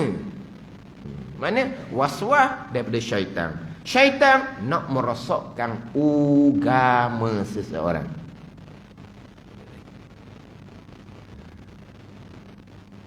Hak lepas-lepas dah kalau hak betul-betul pergi berobat di hospital, alhamdulillah. Hak mari jumpa pula tu dia tak pernah pergi. Dia malu sebab macam dia gila. Dia tak terima hakikat. Dia tu dekat-dekat dengan gila dah. Dia tak boleh terima hakikat. Dia tak mau jumpa doktor tapi mari jumpa pula. Serabut kadang-kadang. Dia tak dengar kata. Dia mari tanya nasihat. Kata awak tak boleh dah, awak tak perlu nasihat dah. Dia tanya buat hukum. Cerita pekon luah dah. Dia ilmu dia tahu dah tapi dia kata awak kena berubat. Tu je, kena jumpa doktor. Kena makan ubat lah. Macam orang gila doktor tu kan, hak jenis bisikan tu kan dia kalau makan ubat dia dak ngamuk. Kalau dia makan ubat dia ngamuk. Tu hak gila sungguh. Hak gila sungguh. Kalau dia makan ubat alhamdulillah lah. Tapi pesen gila dia tu lah. Tapi dak buah. Dak buah. Dak ngamuk lah. Tapi kalau dak ingat makan ubat, dia ngamuk lah. Tu bahaya orang tu. Mak ayah pun dia katok, mak ayah pun dia bunuh. Bukan katok je. Mak ayah pun dia bunuh. Tapi bila dia makan ubat tu jadi mana? Gila tu gila lah. Tapi mana dia tenang gitulah. Pada ni. Tapi hak ni obat duh dia tu ringan. Duh dia rendah je. Hak tu duh tu. Hak jenis. Hak jenis gila sungguh. Hak tu duh tu hak bapak lah tu. Kita kata macam gajah lah tu nya. Hak jenis ni. Hak ni ringan je. Sementara sahaja. Sementara. Adat kata dia takkan jadi macam obat daun tinggi kecil manis. Adat kata obat daun tinggi kecil manis ni dia akan berpanjangan. Pada ni hak ni dak, ni sementara. Ada ni. Ada orang 2 bulan, 3 bulan, lepas tu tak payahlah. Dia diberi obat, kemudian satu peringkat kurang lama-lama, makan bila perlu lama-lama. Akhirnya obat ni mahal lah, beratus lah ni. Akhirnya obat yang mahal tu akhirnya buang je. Sebab apa? Dah last sekali dia beri, makan bila perlu. Dan bila tak perlu, habis darah dia, buang lah. Pada. Bukan selama-lama. Itu cara dia. Tapi jangan takut lah. Maknanya bukan macam obat daun tinggi, obat kecil manis. Bukan. Dia takut jadi akan berpanti tau. Pada ni. Tak kena berubat. Sebab kita orang duduk pondok ni biasalah orang ngaji-ngaji pondok ni hak waswas. Mana hak waswas tu go gitu lah. Sebab waswas ni diuji kepada orang-orang yang comel agama. Orang tak comel agama ni syaitan biar je sebenarnya. Tempat ngaji lah hak paling banyak waswas. Tambah kalau tempat ngaji tu agak sempit pembicaraan pekoh. Kalau tempat belajar tu pekoh dia sangat sempit, maka menyebabkan hak belajar ni sangat sempit, jadi mudah menjadi waswas. Jadi kalau pekoh tu luas sedikit, mari begini tak apalah, kita pakai pandangan lain lah. Kalau mari terganggu tak apalah, kita pakai pandangan lain lah. Dia gitu. Tapi kalau tempat tu sempit sangat, dia panggil dayiqah, dia panggil sempit sangat, maka mudah nak timbul perasaan waswas. Dan ni cerita ni bukan waswas, memang dia lambat puas. Maka dia kena berhenti lah. Sampai berhenti barulah dia basuh, dia ambil semayang. Adapun salisil bau tidak ada. Ini tidak ada lah. Ni bukan kata bangun duduk, dia berlari satu padang sekalipun. Badan ni ada salisil bau. Salisil bau ni di antara dia panggil daim hadas. Daim hadas ni banyaklah. Daim hadas termasuk perempuan istihadah. Perempuan istihadah dia daim hadas. Apa daim hadas? Hadasun daimun. Apa dia? Orang yang berkekalan hadas. Orang yang berkekalan hadas. Mana apa ni? Kencing tu hadas kecil berkekalan keluar. Istihadah tu hadas kecil berkekalan keluar. Haid hadas besar. Nipah hadas besar. Istihadah hadas kecil. Dia gitu. Jadi apabila dah istihadah keluar, dipanggil berkekalan hadas kecil, daim hadas. Daim hadas ni dalam mazhab Syafi'i kita lah. Syaratnya kena tunggu masuk waktu dulu, barulah basuh. Pakai nutup molek, segera sembahyang, satu wuduk, satu fardu sahaja. Sunat banyak tak apa. Sunat banyak tak apa. Tapi kalau fardu hanya satu fardu sahaja. Jadi kalau orang yang nak qada sembahyang, di situ ada sedikit kesukaran. Satu qada selesai, dia kena masuk bilik air, kena buka dia punya modeh tu, hifazah tu modeh dia buka apa semua. Dia kena basuh semula, kemudian dia kena pakai modeh baru pula. Kalau pakai dah hak modeh hak ada najis ni. Tapi najis pun tak banyak mana, baru sudah semayang sekali baru kan. Tak banyak mana. Kalau pakai modeh baru hak suci tu pun kena juga. Hak tu kena najis bicara kemudian. Tapi masa pakai tu mesti modeh yang suci. Mana modeh yang sebelum tu sikit je darah dia ada. Pandai ni. Sikit je kecing dia ada. Tak boleh pakai dah. Tak boleh pakai dah. Dia kena ambil modeh hak suci. Dia pakai suci tu kena najis juga. Mana dia? Kena najis juga. Tu cerita kemudian. Tapi masa pakai syaratnya modeh suci. Tutup modeh, ambil wuduk baru, semayang satu fardu qada. Nak qada lain pula, kena pergi bilik air pula. Tu dia agak mungkinlah ada sedikit kesukaran dalam mazhab Syafi'i.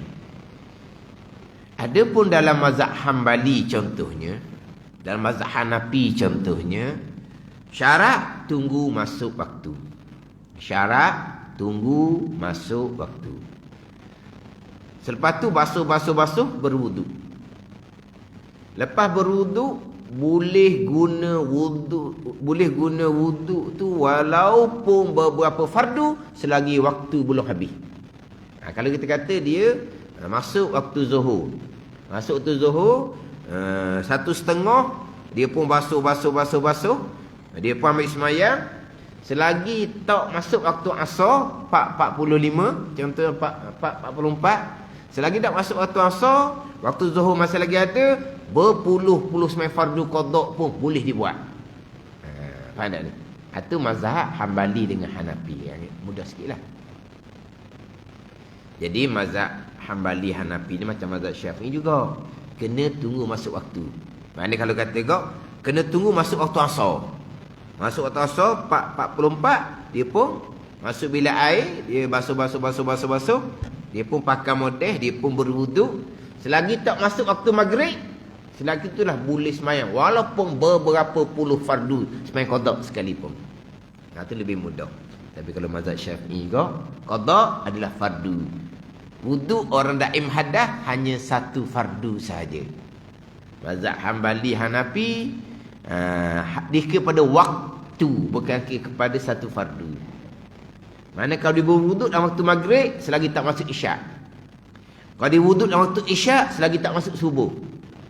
Kalau dia wuduk dalam waktu subuh selagi tidak syuruk. Syuruk saja tak boleh lah. Pada ni.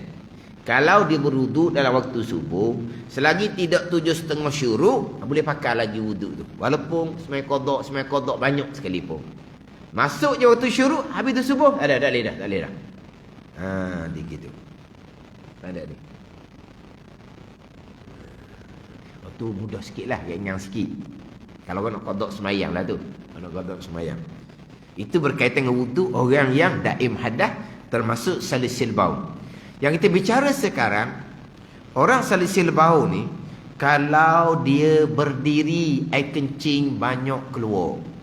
Kalau dia semayang duduk, air kencingnya keluar juga, tapi tak sebanyak.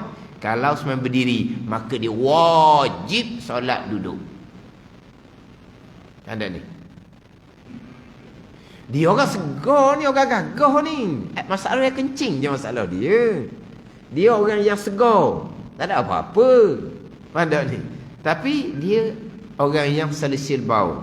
Kalau dia semayang berdiri, air kencing banyak keluar. Kalau semayang duduk, air kencing keluarnya tak banyak. Sebab duduk ni, dia duduk ni jadi macam tertutup sedikit lah mungkin. Jadi air kencing tetap keluar juga, tapi keluar tu sedikit, tak banyak sebagaimana kalau berdiri. Maka dia wajib solat duduk.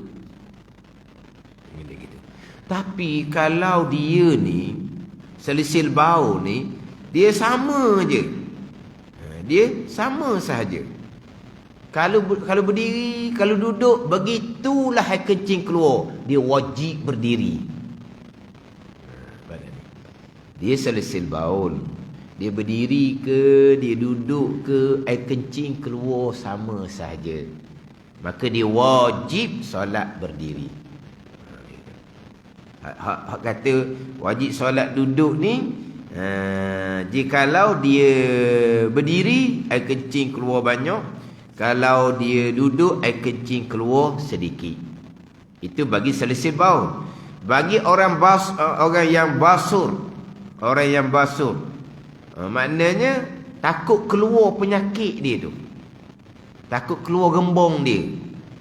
Kalau dia semain berdiri, jadi mudah nak dia panggil rembong ke apa tu? Gembong dah. Dia nyakit gembong dia tu. Mana kalau dia berdiri ni, mudah keluar. Tapi kalau dia duduk kira duduk macam mana pun. Duduk belunjur ke, mana kalau dia duduk, mungkin duduk tu kena belunjur, kira dia duduk. Kalau duduk jadi penyakit buasir tu dok keluar. Maka dia boleh semayang duduk. Pada ni. Ini contoh. Dan umpama kedua ni, kalau kata kalau dia berdiri, darah keluar banyak. Kalau dia duduk, darah keluar sedikit, maka dia pun semayang duduk. Ni dia panggil keuzuran tidak kuasa nisbah kepada nak berdiri. Kita bicara sekarang berkaitan dengan rukun berdiri menjadi rukun bagi orang yang kuasa. Orang yang tidak kuasa semayang duduk. Kuasa ni sama ada dia sakit. Sakit tu jelas lah. Hak ning dia kira sakit jugalah. Dia kira sakit juga. Sebab apa? Sebab keluar penyakit buasir tu lah. Memang sakit lah. Sakit orang kena penyakit buasir ni. Ada ni. Maknanya bak nak duduk tu tak boleh duduk lah. Itu contoh keuzuran daripada berdiri, sembahyangnya adalah duduk. Kemudian nanti kita akan bicaralah duduk macam mana, cara duduk kita akan bicara. Cuma hak sunnahnya duduk atas latar. Hak duduk atas kursi kita akan bicara semula hak berkaitan dengan duduk atas kursi. Dalam mazhab Syafi'i kita, duduk atas kursi hak manakah yang dibenarkan, hak manakah yang tidak dibenarkan. Jadi hak nak duduk atas kursi ni kena belajar. Kena belajar. Ada ni. Dia bukan pakai duduk begitu je. Dia pakai duduk. Dia kena belajar. Duduk atas kursi mana hak boleh. Ni pakai turun. Orang duduk atas kursi, duduk atas kursi. Uzur orang macam mana, uzur kamu macam mana. Uzur orang macam mana, uzur kamunya macam mana. Tak sama tu. Kena belajar molek. Tak ni tak kena buat, tak sah sembahyang dalam mazhab Syafi'i kita. Kalau tak kena buat. Ni kadang-kadang masjid kena mesra pesakit, kena sediakan kerusi. Tengok pada keadaan lah. Tengok pada keadaan keuzuran yang macam mana. Dia bab keuzuran kita dia banyak lah. Contohnya kalau dia berdiri, dia jadi tak boleh nak baca. Dia berdiri tak boleh baca. Nak membaca Fatihah lah ni, tak boleh baca surah, tak apa, surah sunat je, tak usah baca lah. Mana kalau dia berdiri tak boleh nak baca, dia sesak nafas ke macam mana, tak boleh nak baca Fatihah, maka dia wajib kena duduk untuk membaca Fatihah. Wajib kena duduk untuk membaca Fatihah. Keadaan ni. Dia kalau berdiri ni dia jadi nak baca tu jadi sesak. Kalau dia duduk tu boleh baca molek. Kalau dia berdiri tak boleh nak baca, maka dia wajib kena duduk untuk membaca Fatihah. Selesai baca Fatihah, dia nak rokok, dia wajib kena berdiri semula, rokok dalam berdiri. Tiba dalam rokok tu nak tasbih tak boleh. Tak payah tasbih lah, itu sunat je. Ada ni. Dia i'tidal wajib berdiri. Tapi kalau i'tidal dalam berdiri nak baca sami Allahu liman hamidah tak boleh nak baca. Tak usah baca lah. Itu kan rukun. Hak tadi ni dia kalau berdiri tak boleh baca Fatihah. Fatihah rukun. Jadi dia wajib kena duduk, kalau dia pun baca Fatihah. Uzur lah panggil tu. Tapi sampai masa nak rokok, dia tak boleh rokok dalam duduk. Dia wajib kena bangun berdiri untuk rokok. Walaupun dalam rokok tak boleh baca juga, tak apa. Sebab itu sunat saja. Bukan tetap wajib kena berdiri untuk rokok. Ni contoh-contoh dalam kitab belakang lah ni. Dia bab keuzuran ni gitulah. Tak sama orang ni. Tak sama. Ini cerita bab semayang. Sama dengan cerita bab wuduk. Ada orang tak boleh basuh muka. Kena air muka dia akan jadi sesak nafas. Kalau dia tak boleh kena air belaka senang. Dia hanya bertayamum saja. Memang tak boleh kena air. Wa imam muka, wa imam tangan, wa imam kaki. Tak boleh kena air. Tu bertayamum je lah. Tapi masalah dia, belah muka tak boleh kena air. Belah tangan boleh. Bila ni? Selepas dia kena angin. Angin ahmar tu lah. Dia kena angin tu jadi tak boleh kena air muka. Kalau kena air muka memang sesak nafas. Lepas tu tangan boleh. Tangan boleh. Dah kalau panah air untuk basuh muka, panah air pun tak boleh juga dia. Tak boleh kena air. Ada ni. Tak payah basuh muka. Untuk muka ganti dengan tayamum. Untuk muka ganti dengan tayamum. Sapu debu di muka dan dua tangan. Sapu debu di muka boleh ke tak? Boleh. Debu boleh, air tak boleh. Maka sapu debu di muka dan dua tangan. Untuk ganti wuduk bahagian muka. Lepas tu basuh tangan sampai siku boleh? Boleh. Maka dia pun basuh tangan sampai ke siku. Anggota wuduk yang pertama. Maka niat wuduknya ketika tu. Kita niat wuduk ketika basuh muka. Kerana muka anggota pertama. Maka niat wuduk ketika basuh muka. Tapi muka tak boleh basuh. Jadi anggota wuduk pertama yang kena air, tangan sampai ke siku. Maka niatnya di tanganlah saja. Aku berwuduk kerana Allah. Ni contoh. Jadi untuk muka tadi tak ada kena air, diganti dengan tayamum. Dia pun ambil tayamum, dia sapu debu di muka, niat tayamum lah. Tayamum ada rukun niat. Lepas tu sapu debu di tangan untuk bahagian muka wudu. Lepas tu barulah pergi kepada basuh tangan sampai ke siku, boleh kena air. Itulah anggota wuduk yang pertama yang boleh kena air. Maka niat wuduknya ketika membasuh tangan sampai ke siku. Dia kata ada mana ni? Bagai-bagai penyakit orang ni. Anda kena ada ilmu lah. Kena ada ilmu. Kalau sakit begini macam nak buat, sakit begini macam nak buat. Kalau dia tak boleh kena air langsung, muka, tangan, kaki tak boleh kena air, itu senang. Tayamum saja. Tayamum saja. Tak payah berwuduk lah.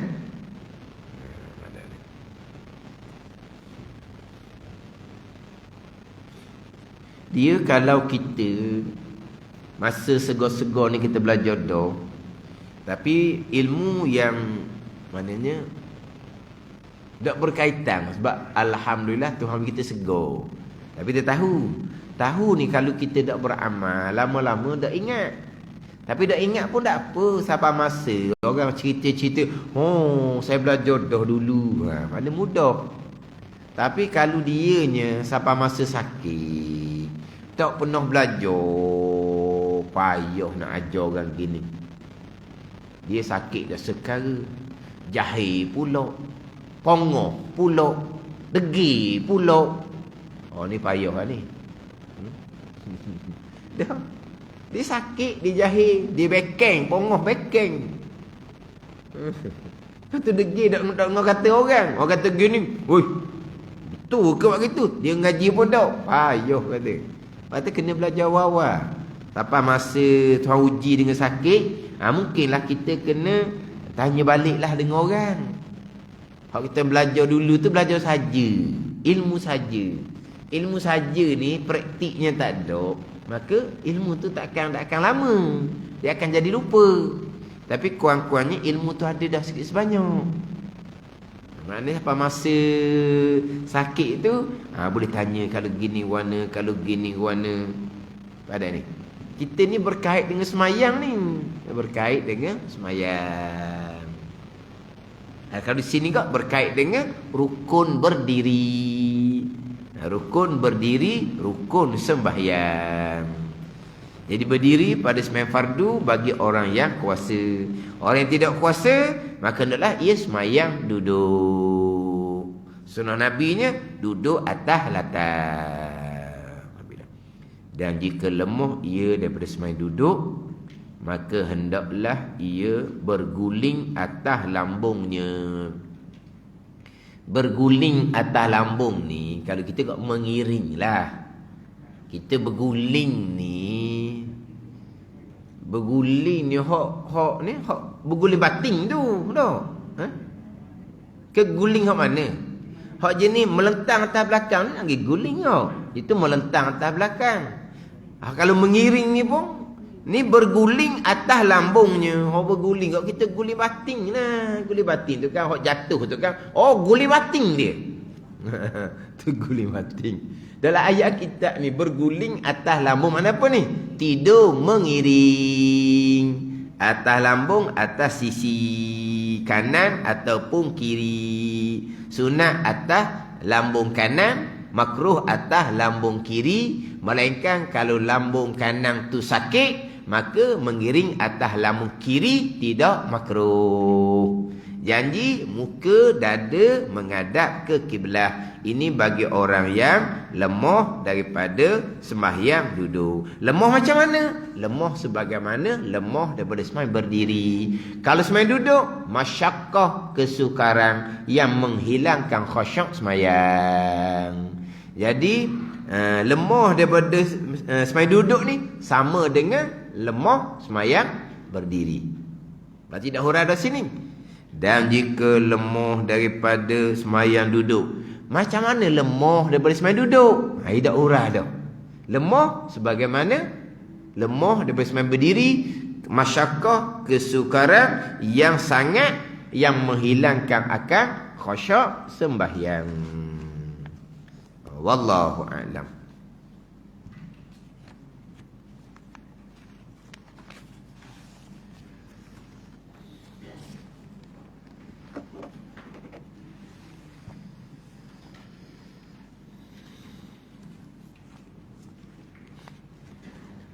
Ini 20 sifat hati yang terpuji dan terkeji.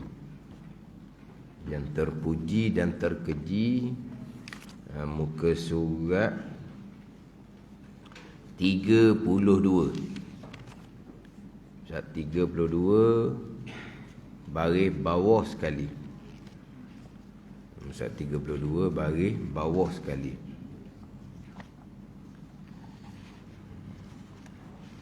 Qala al-muallifu rahimahullahu ta'ala wa nafa'ana bi'ulumihi amin. Takutkan Allah Ta'ala bererti tidak melanggar perintah Allah, kerana hukuman seksanya, seksa melanggar perintah Allah ni tersangat berat. Tidak ada siapa pun yang dapat melepaskan diri daripadanya, daripada seksa melanggar perintah Allah Subhanahu wa ta'ala. Ini sambungan sifat kepujian yang kedua, khauf, yakni takut akan Allah Subhanahu wa ta'ala. Kemudian takut akan Allah ni, orang yang takut akan Allah adalah orang yang berilmu. Orang yang berilmu lah yang akan takut akan Allah Subhanahu wa ta'ala. Kemudian tahap takut ni pula bergantung kepada tahap kenal makrifah seseorang dengan Allah Subhanahu wa ta'ala. Nak timbul takut akan Allah ni adalah daripada ilmu. Innama yakhshallaha min ibadihil ulama. Sesungguhnya takut akan Allah daripada kalangan hamba-hamba Allah ialah orang-orang yang berilmu. Orang yang berilmu lah akan takut akan Allah Subhanahu wa ta'ala. Adapun orang jahil, dia tak ada takut, dia langgar je. Orang jahil mana ni? Hak kata tak takut ni. Orang jahil yang tak peduli amal agama tu sama telah lah. Termasuk orang jahil yang buat rupa ibadah sekalipun. Ni orang yang tidak takut akan Allah Subhanahu wa ta'ala. Dia tak takut ke Tuhan.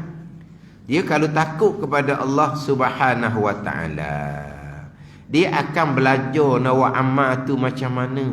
Itu orang yang takut akan Allah Subhanahu wa ta'ala. Tapi kalau dia buat amal ibadah, belajarnya tidak, tu berani sangat-sangat. Nak semayang lah perintah Allah. Tapi kamu nak semayang tu macam mana? Kamu belajar tak buat semayang? Tak apalah tu dia. Jak budak lagi tersemayang, dia kata. Memanglah semayang daripada budak-budak. Tapi ilmu semayangnya kamu tak belajar. Kena belajar. Tak apa dia kata. Ini orang yang sangat berani dengan Allah Subhanahu wa ta'ala. Beraninya macam mana? Beranilah. Nak buat perintah Allah. Sembahyang ni sujud kepada Allah. Nak sujud pada Allah ni kena ada ilmu molek. Nak sujud pada Allah ni, ilmu mengenal Allahnya macam mana, permulaan agama. Tak peduli. Dan ilmu berkaitan dengan syarat-syarat untuk kamu sujud tu. Syarat untuk kamu semayang tu. Syaratnya macam mana, tak peduli. Dalam rukun semayang tu nak menyempurnakan rukun ni, belajar ke tak? Dia tak belajar, dia tak peduli. Dia orang berani. Orang sangat berani dengan Allah Subhanahu wa ta'ala. Orang-orang yang seumpama ni orang yang buta mata hati. Orang buta mata hati. Dia orang buta mata hati ni orang yang mengerjakan maksiat. Orang mengerjakan maksiat ni dia buta mata hati. Di antara maksiatnya mengakali jahil fardu ain, dia buta mata hati. Marilah keinsafan. Contohnya lah, nak dengar, nak belajar, nak semayang, tapi belajarnya bukan fardu ain. Kadang-kadang semayang pula tanpa ilmu. Timbul pula satu lagi, dia panggil tasannuk. Dia panggil tasannuk ni buat taat. Itu pun perkara yang menyebabkan buta mata hati. Dalam kitab Hikam Syarahan Taqu Pulau Manih, jadi Taqu Pulau Manih mendatangkan 2 kali perkataan Abul Hasan Asy-Syazili. Perkataan Abul Hasan Asy-Syazili ni Taqu Pulau Manih didatangkan 2 kali dalam kitab Syarahan Hikam tu. 3 perkara yang menyebabkan buta mata hati. Di antaranya mengerjakan maksiat. Di antara maksiatnya adalah mengekali jahil fardu ain. Kemudian antara pula buta mata hati ni dia panggil tasannuk. Buat taat. Orang semayang, dia buat semayang. Orang puasa, dia buat puasa. Buat. Ilmu akidahnya tak ada, ilmu semayangnya tak ada. Rajin berjemaah 5 kali sehari. Tapi belajar hukum hakam berjemaah tidak pun. Belajar sekali sehari pun tak mampu. Belajar sekali seminggu pun tak mampu. Berjemaah 5 kali. Boleh mari 5 kali. Bukan kata berjemaah kuliah duha kita terbang mari ni. Kalau maghrib pun tembur lagi. Ada orang kuliah maghrib pun ditembur lagi. Kuliah maghrib pun ditembur lagi, dia lagi balik. Isyak dia mari pula. Oh ni kalau hok duduk dekat lah. Hok duduk jauh, dia tak lagi balik. Dia tak peduli orang ajar. Dia duduk jauh belakang. Dia main telefon. Dan dia baca Quran. Dia tak peduli orang ajar. Ada orang peseng seumpama ni. Waktu semalam saya sebut di Masjid Abidin tu. Orang tegur kata, keras sikit tu dia kata. Keras lah. Ada orang ni orang mengajar sifat 20 di waktu tadarus Quran luar. 3-4 orang masjid kan. Tak surah. Jadi bila dia baca Quran luar 3-4 orang, bunyi lah. Jadi orang ngajar ni pun tak selesa lah. Orang ngajar ni gini lah, kita berhentilah kelas kita dulu. Kita pakat dengar orang ngaji Quran luar ni. Apa berhenti, kita kat paling ke belakang tengok dia ngaji Quran ni. Boleh pahala ngaji Quran ni. Kita ngaji kitab, ngaji sifat 20 ni tak ada pahala nak kenal Tuhan ni tak. Maka besar dia lagi. Pakat tengok luar belakang, kita pakat tengok orang ngaji Quran. Sebab apa? Ngaji Quran ni wajib ni. Ngaji sifat 20 ni tak wajib. Bunyi gitu. Masang kat luar tu tutup Quran, temu lagi balik. Ni orang tua ni, tapi orang tua yang tidak siuman dia panggil. Tak siuman orang panggil. Tak normal. Abang kata tidak berakal. Tidak berakal yang salim dia panggil, tidak berakal yang sejahtera. Berakal tak pakai tak semayang, tapi akal yang tak salim lah, tak sejahtera. Tergamuk buat seumpama tu. Orang masjid berjemaah 5 waktu, orang tua ayah haji. Dia dah kata mana? Dia tambah. Dia tak mau belajar. Dak mengajar tu tauhid sifat 20, bukan ngajar bab fadilat amal. Ngajar bab fadilat amal tu hukum sunat. Dia ngajar sifat 20. Ada ni. Dia nak ganggu gitu. Dan itu kan berlaku di mana? Di masjid. Daripada siapa? Daripada orang yang kekal berjemaah 5 waktu. Orang tak pergi masjid langsung tu, waktu cerita lain lah. Ni tak pergi masjid. Tak mau belajar. Mana berani dia tersenuk buat taat. Mana kalau kita kata gok hipokrit sangatlah. Apa ni hipokrit? Belajar ilmu dunia belas tahun untuk berjaya dunia sementara. Untuk berjaya akhirah, ilmu agama tak boleh belajar langsung. Tak hipokrit orang panggil. Yang mana makna orang ni bukan orang tidak berpendidikan. No, sekolah habis tinggi kerana nak kerja. Ada ni. Untuk dunia sementara. Kemudian tak pakai dah ilmu tu. Tak pakai dah ilmu tu habis dah. Dia tak ada nak ngajar anak-anak dia kemudian. Habis dah. Pecing dah. Nak pergi kepada amal pekerjaan agama. Amal pekerjaan akhirah. Amal dunia, ilmu belajar belah-belah tahun. Untuk dunia sementara, yang jelas dah. Saat tu juga, ilmu tu tak pakai dah. Ilmu tu tak pakai dah. Ni.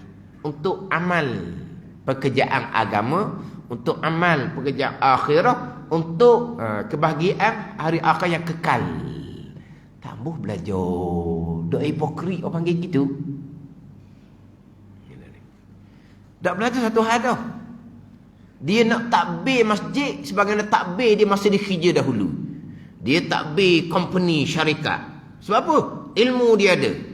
Pengalaman dia ada. Dia pun takbir syarikat, takbir company. Cemerlang. Dia mari ke masjid, belajar tambah-tambah. Dia nak takbir masjid. Dia nak uruskan masjid. Kunoh-kanoh masjid. Sebab dia nak masjid ni macam syarikat company masa dulu. Tapi bayangkan masa nak takbir syarikat company, dia ada ilmu yang secukupnya dan dia ada pengalaman yang secukupnya. Barulah kamu boleh nak takbir syarikat dan company. Lepas pecah orang yang berpengalaman ni ilmu dunia dengan pekerjaan dunia. Masjid, dia nak takbir masjid pula. Ilmu agama. Tak ada. Amal agama, pengalaman amal agama, tak ada. Punah-ranah masjid. Kan dia cemerlang pada masa dia menjadi pengurusi syarikat company. Sebab cemerlang, sebab dia ada ilmu dunia dan ada pengalaman pekerjaan dunia. Ini masjid, rumah Allah, tempat orang ibadah. Dia jahil ilmu agama. Macam mana dia nak takbir masjid, tempat beribadah kepada Allah, kalau dia jahil? Jahil satu hal dah, dia tak mau belajar pula. Tak mau belajar. Walaupun dia tu duduk sibuk ke masjid nak urus, tapi belajar dah ah. Kalau mari pun dekat-dekat orang nak jemaah. Dia mari. Kuliah habis dah, dia mari. Duduk depan lah sebab dia orang berkenaan. Hak ni punah ah. Dia punah, dia punya pasal. Tapi dia merosakkan jemaah di masjid. Sebab apa? Orang jahil. Jahil yang tidak minat untuk keluar daripada kejahilan. Dia tak minat. Bahkan dia merasai bahawa aku apa? Kamu bijak ilmu dunia, bijak pekerjaan dunia. Ini agama. Hipokrit lah kalau tak mau belajar sebagaimana kamu belajar ilmu dunia untuk dunia sementara. Kemudian semalam pula saya baca dalam kitab Minhaj. Nabi kata innahu yulhamus su'ada wa yuhramul ashqiya. Gitu ya, kita balik kepada hakiki. Macam Nabi kata gitu je lah. Orang kata keras sikit ya. Nabi kata sesungguhnya akan diilhamkan ilmu. Allah akan mengilhamkan ilmu kepada orang yang Allah takdirkan pada azal, ia orang bahagia ahli syurga. Dan Allah Ta'ala akan mengharamkan ilmu, menegah ilmu akan orang yang Allah Ta'ala takdirkan pada azal, orang ni celaka, ahli neraka. Begitu ya. Hakiki dia gitu ya. Orang ni Allah Ta'ala takdir pada azal, orang yang sa'id, orang yang bagi ahli syurga. Kan kita kan, semua takdir Allah Ta'ala belaka. Baik, takdir Allah. Syurga, takdir Allah. Jahat, takdir Allah. Neraka, takdir Allah. Jadi orang yang Allah Ta'ala takdirkan dianya ahli syurga, Allah Ta'ala takdirkan baginya jalan ilmu agama Allah Subhanahu wa Ta'ala. Sebaliknya kalau orang ni Ta'ala takdirkan pada azal, dia ahli neraka, Allah akan takdir kepada dianya tidak akan terhalang daripada ilmu. Itu je. Hakikat dia gitulah. Balik-balik gitulah. Mana cerita macam mana pun. Hak nak belajar ni, mana tak ada cerita banyak-banyak pun. Nak belajar. Belajar pula kadang-kadang asah tak ada, payah nak faham. Tapi dia sabar je, relax je. Tu bahagian dia. Ada ni. Sebab apa? Mudah-mudahan takdir azali dianya orang yang bahagia ahli syurga. Mana Nabi kata Allah Ta'ala akan ilhamkan. Allah Ta'ala akan buka jalan ilmu. Buka jalan ilmu. Allah Ta'ala buka pula ilmu mana? Ilmu hak memberi manfaat. Mana ilmu manfaat ni? Ilmu hak asas-asas fardu ain. Itu memberi manfaat. Allah Ta'ala akan ilhamkan kepada orang yang Allah Ta'ala takdirkan pada azal, orang yang ahli syurga. Ada ni. Allah Ta'ala akan takdirkan dianya ilmu yang beri manfaat. Ada juga ke ilmu tak beri manfaat. Ada. Bahkan ada ilmu yang dicela pada syarak. Dan kita Ihya Ulumuddin Majalih kata, ada ilmu yang dicela pada syarak. Mana? Dia belajar ilmu yang halus-halus. Belajar ilmu yang halus-halus. Tinggi-tinggi, hak maqam. Ilmu asas fardainya tidak. Itu dicela pada syarak, kata Majalih kita Ihya Ulumuddin. Mana saya sebut tadi ni? Timbul syirik khafi, orang ni syirik. Dia ngaji hak tinggi-tinggi. Hak syirik syariat dia tak ngaji. Dia tak faham pun apa dia makrifah syariah, apa dia tauhid syariah, apa dia syirik syariah. Yang nak pergi jembuh atas ni kenapa? Siapa dah kena letak Kalau dia tu ngaji betul ikut level. Ni ngaji makrifah aulia, tauhid aulia, tauhid syuhud, tauhid zaud. Peringkat dia ni kalau begini jadi syirik maqam, bukan syirik syariah. Maka tak cerita apa kepada orang ramai. Ni orang belajar, hak tuang susung, dapat ilmu yang beri manfaat. Tapi hakikat balik begitulah. Sebab apa tuan tak dah? Ma minkum illa waqad kutiba minan nar aw minal jannah. Tidak ada kalangan kamu melainkan Tuhan tetaplah kedah tempat kembali neraka ataupun syurga. Patah hadis tu panjang. Orang ni orang yang ahli bahagia ahli syurga. Allah Ta'ala akan permudahkan jalan kepada syurga. Nabi kata orang ni orang yang ahli syaqawah, ahli celaka. Allah Ta'ala akan permudah jalan kecelakaan kepadanya. Jalan kecelakaan di antaranya beramal tanpa ilmu. Itu kecelakaan kata Imam Ghazali. Itu kecelakaan. Mana kalau kita faham balik sini, kita dah using lah. Tak sekabut lah tengok orang peseng, orang mengajar, dia lari balik. Kita masuk masjid, dia tembor lari keluar. Ada kat peseng gitu. Ustaz kita punyalah leloh. Dia balik jabat siapa ke rumah lewat dah jeng pula. Lepas tu mandi-mandi bertukar baju, mari masjid. Maghrib tak bayang lagi. Donggel-menggel. Orang kerja kan ni. Kita sampai masjid, dia lari turun. Kata tengok tu rasa tak kenang. Tu kata kamu mari awal lah sikit. Baru kau dak jembung dengan gelombolan apa? Apa apa? Gelombolan. Gelombolan ni kumpulan ke tau? Kamu tak jumpa dah dengan gelombolan hak seumpama ni. Mak kan ustaz saya sampai masjid tu maghrib bayang lagi dia kata. Dah habis cepat dah ni. Bukan sengaja nak orang lambat dia dah. Habis hak dah.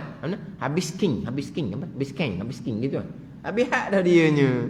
Jadi dia jerembus sama dengan gerombolan seumpama ni. Lepas maghrib dia lari. Isyak dia mari pula. Pada ni. Dia tambah. Bahagian masing-masing. Nabi kata ilmu akan dikurniakan, diilhamkan kepada orang yang Allah Ta'ala takdirkan pada azal, orang bahagia ahli syurga. Dan ilmu akan diharamkan, ditegahkan daripada orang yang Tuhan takdirkan pada azal, orang yang celaka, asyqiya, yakni ahli neraka. Gitu je.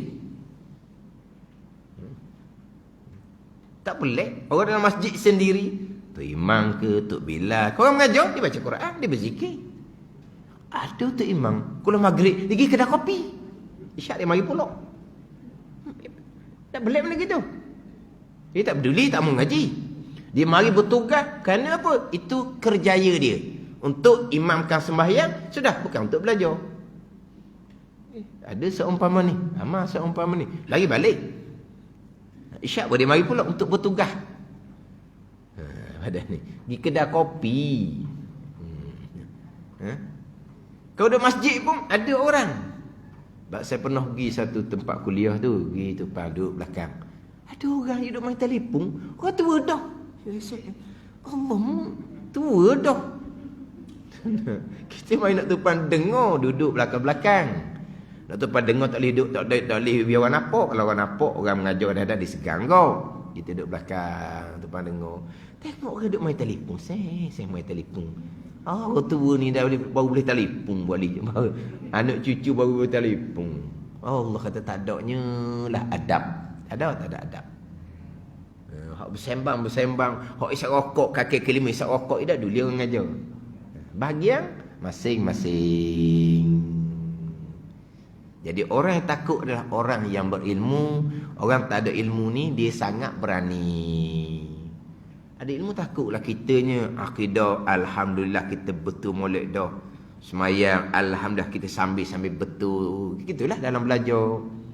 Mana takut kita sentiasa, mana hati kita pula takut timur riak wujud takabur. Tapi takut pun imbang dengan rojak, harap akan rahmat Allah, harap akan keampunan Allah. Sebab kita pun dalam memperbetulkan diri kita. Ilmu taubah, ilmu amal. Ada ni. Kita harap, jangan takut semata-mata. Jangan takut semata-mata akan jadi putus asa pula. Kena harap akan rahmat Allah. Mana kita mati dalam belajar, kita mati pun masih lagi ada pahala berpanjang insya-Allah. Mana pahala berpanjangan anak cucu kita buat ibadah, pahala kita sedekah jariah kita diambil manfaat, pahala kita sampai selama-lamanya selagi dunia tak kiamat. Jadi kita mati, bahagian dosa berhenti dah, bahagian pahala sentiasa sampai. Itu dia, kita harap akan rahmat dan keampunan Allah Subhanahu wa ta'ala. Adanya sifat ini pada seseorang akan membawa pada keselamatan dan kesejahteraan hidup di dunia dan di akhirat. Wallahu a'lam. Bismillahirrahmanirrahim. Alhamdulillahirabbil alamin wassalatu wassalamu ala sayyidil mursalin wa ala alihi wa sahbihi ajma'in. Allahumma ftah alaina futuhal arifin. Allahumma allimna ilma akdamin wa fahimna famas sabiqin warzuqna ruqat talibin. Allahumma zidna ilman wa alhiqna bis salihin. Wa sallallahu ala sayyidina Muhammadin wa ala alihi wa sahbihi wa sallam. Walhamdulillahi rabbil alamin.